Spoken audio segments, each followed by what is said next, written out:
I was married for over 20 years and like I loved being married, you know? Like, yeah, you date people and like sparks fly and then it's just like, oh, I found better, you know? Listen, this TikTok we're about to watch is absolutely diabolical because this woman was married for 20 years, decided to get a divorce because she wanted to see what was on the other side of the fence, and then reportedly went back to the ex-husband just to end up being a side piece.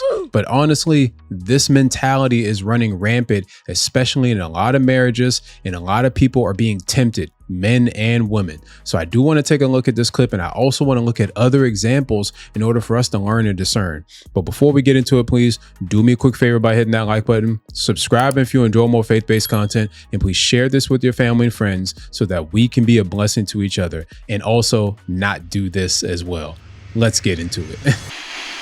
I just came to the realization that like if you're 40 years old, you're never gonna find love. Like, oh my God. Sorry, I woke up like really, really emotional because I was married for, oh my God, I need to stop. I was married for over 20 years and like I was so used to being a wife. Like I loved being married, you know? Like I love being a wife. I love having like that one person I love coming home to and like venting all my to. And now it's like, yeah, you date people and like sparks fly and then it's just like, oh, I found better, you know? I was talking to my ex again and there was a TikTok, I had a fan on here, a TikTok follower that messaged me and she said, hey, I started talking to this guy and I noticed on his Instagram, like those highlight reels, you were in one of his highlight reels, like you guys made a TikTok together. And I was like, oh yeah, that's my boyfriend. Cause we were like trying to work things out. It was long distance, whatever. And she's like, oh, well, we're talking. He said he was single. And I'm like, I'm not even crying about that. I think I'm just more sad about the fact that like, it's impossible. It's impossible to find someone that you will 100% trust. And part of it has to do with me too, because honestly, 99% of the time it's because they're cheating, you know, because it's so accessible. Social media, talking to other women. Why do I still have my seatbelt on? You know, social media is just an open book for people to tell their stories, to just come on here and give their story times, say what they want to say about rumors and assumptions and this, that, and the third. And I don't want to quickly judge this lady, especially based off of her marriage. I don't know her exact marriage. I don't know what happened in there. But if we're going based off of what she shared, she says that she was married for more than 20 years, started dating again, reconnected with the man who was her ex-husband. So now she considered her boyfriend, tried to reconnect with him. And then a fan on TikTok messaged her and pretty much just said, oh, I'm dating the same man. So now you're on here feeling like it's impossible to completely trust anybody. Now I understand why she's hurt, but I would understand more if you weren't married previously. All right. Because there's a level of accountability that has to be addressed. I'm sorry. If the reports are true, what she's talking about, she walked away from her original marriage. You already had him. You went looking for something new, something spicy, something to, give you some sparks, make my heart flutter. You went outside of your marriage and focused on that. And now all of a sudden you're focused on the betrayal on the other side. But at the end of the day, you jumped the fence because you thought that the grass was greener on the other side. And that mentality is so dangerous to marriages. So dangerous. You start comparing a real marriage, what God brought together, with real life, real responsibility, real bills, real routines, real everything, and you started comparing it to something new, something that you see on social media that you have no type of equity in, that you did not build anything with, and you don't even know if they're real or not, and that's what you thought that's going to be better? You thought the grass was greener on the other side, and so therefore you jumped it. So of course you jumped the fence, and that new person was just bright and shiny and so brand new, and you're just so excited, right? And then when you jump that fence and you finally understand who that person is, you finally realize, what have I done?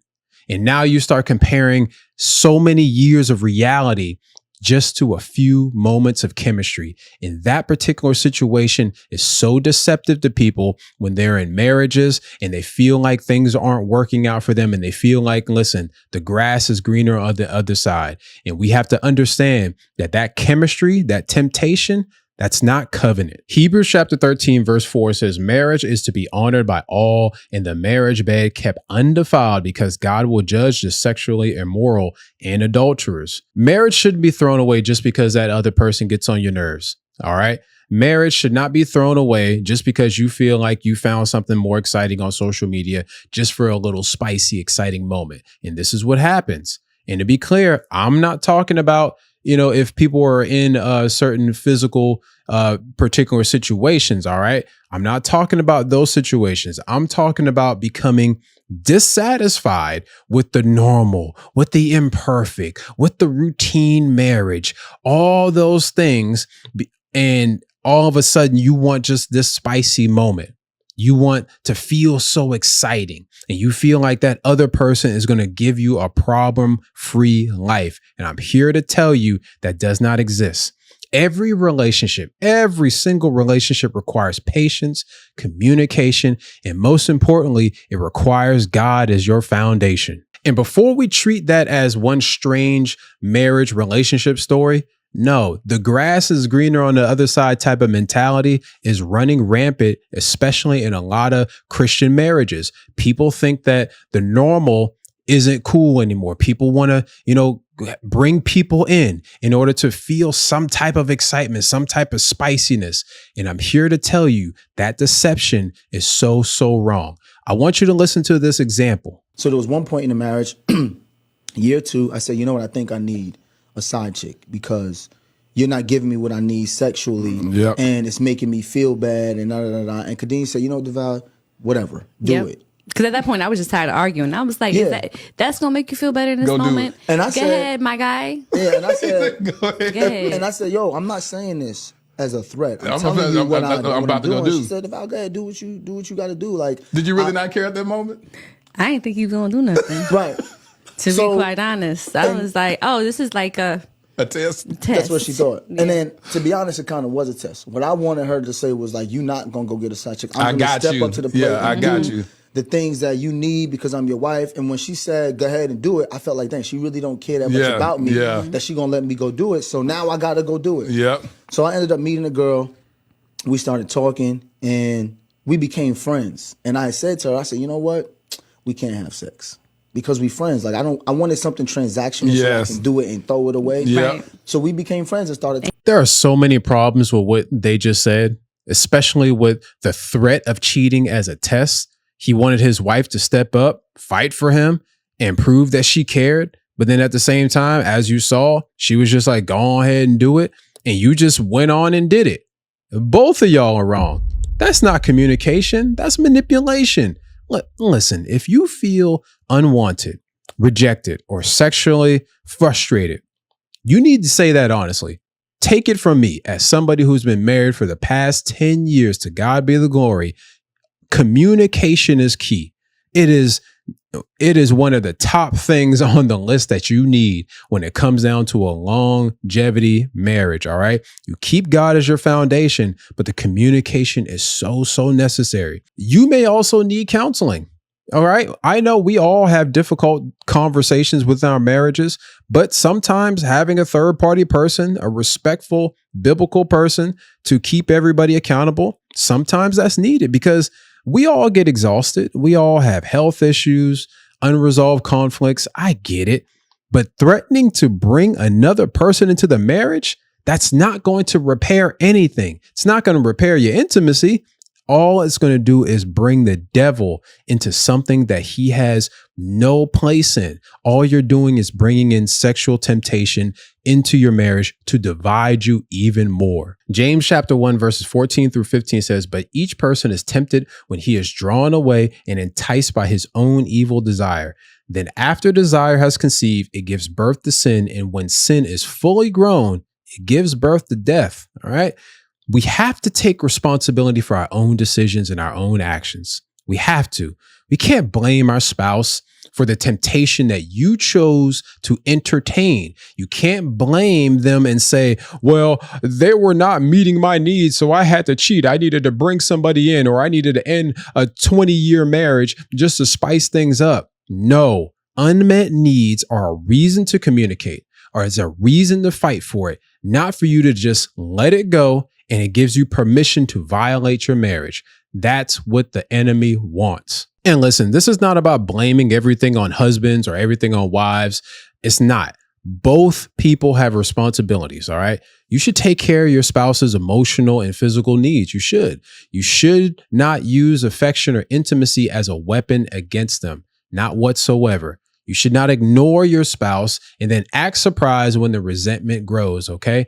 The biggest thing is communication. You have to have that communication. But even when your spouse is wrong, you are still responsible on how you respond. All right. So I hope that these are lessons that we can take away from this, because at the end of the day, a lot of people's marriages are starting to fall apart because they're allowing temptation to come in. They're allowing this to drive a wedge into your particular marriages. And that's what Satan wants. That's what he wants. That's the whole thing. So this lesson is to not show us how dissatisfaction is running normal. No, dissatisfaction runs quickly. And then when it runs quickly, listen, this is how it escalates. It destroys something valuable that God sees. God brought y'all together. Amen. He brought y'all together in a covenant.